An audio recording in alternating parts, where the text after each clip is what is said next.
জাগছে আবার, পরিবর্তনের ডাক এসেছে।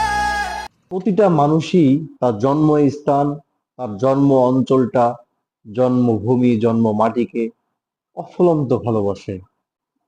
আমরাও গোপালগঞ্জের মানুষ আমাদের জেলাকে বড্ড ভালোবেসে আমরা বলি আমাগো বাড়ি গোপালগঞ্জ। সবুজে ঘেরা শহর আর মায়া ভরা গ্রামের সৌন্দর্য বারবার আমাদের মুগ্ধ করে।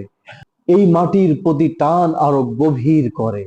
এই মাটিতেই জন্ম নিয়েছিলেন ইতিহাসের শ্রেষ্ঠ বাঙালি শেখ মুজিবুর রহমান, আরো এক ইতিহাসের শ্রেষ্ঠ বাঙালি আল্লামা শামসুল হক ফরিদপুরি রহমতুল্লাহি আলাইহি, যারা বিশ্বে রেখে গেছেন অনন্য দৃষ্টান্ত ইতিহাস।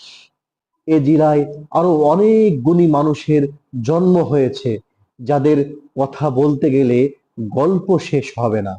নদী, খাল, বিল আর প্রকৃতির আঁকাবাঁকা সৌন্দর্যে ঘেরা এই জেলা শুধু ভূমির জন্য নয়, মানুষের মায়া মমতার জন্য অনন্য। এখানকার মানুষ যেমন আপ্যায়নে সেরা, তেমনি নিজের মাটির ইজ্জত রক্ষা করতেও সর্বদা প্রস্তুত।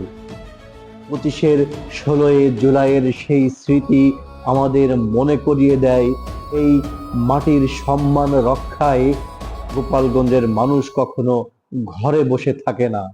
আল্লাহ হাফেজ। আসসালামু আলাইকুম রহমতুল্লাহি ওয়া বারাকাতুহু।